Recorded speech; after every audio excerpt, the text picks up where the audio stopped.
In the town of Black Hollow, residents follow an unspoken social rule. Every house goes dark before midnight, leaving the old Wilson house at the end of Maple Street in total isolation. While locals know that people vanish near the property, the actual mechanics of these disappearances remain unexplained. No one has stayed close enough to document the process. That changes at 2:13 a.m. during a heavy downpour.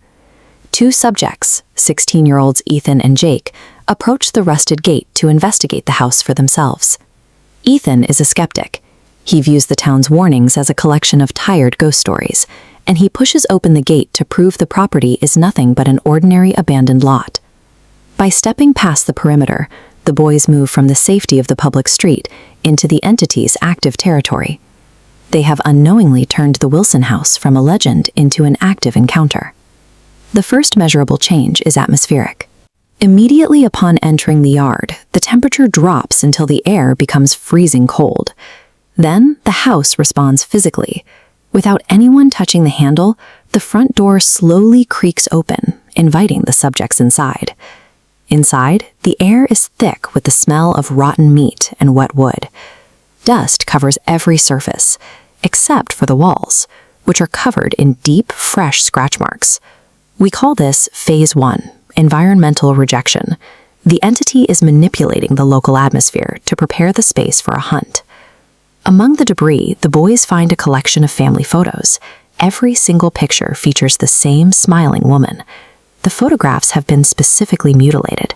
In every frame, the woman's eyes have been violently scratched out. A heavy thud from the floor above interrupts the discovery, signaling that the subjects are no longer alone in the house. The sound is followed by a distinct rhythm. Slow, deliberate, dragging footsteps move across the ceiling, tracking the boy's position from directly overhead. Despite the physical evidence of a presence, Ethan forces a laugh. He tells Jake the dragging sounds are likely just rats in the attic. This is skeptical paralysis.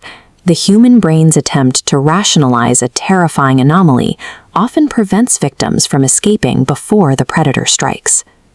The movement upstairs stops. Then a woman's voice whispers from the darkness, asking who is in her house. The trap closes instantly. The front door slams shut, and the subject's flashlights flicker violently, cutting off their only means of navigation and escape. The entity begins its descent. The step and drag rhythm moves down the stairs and toward the boys. A tall woman in a torn white dress appears. Her neck is bent unnaturally sideways, and she moves with a slow, deliberate gait.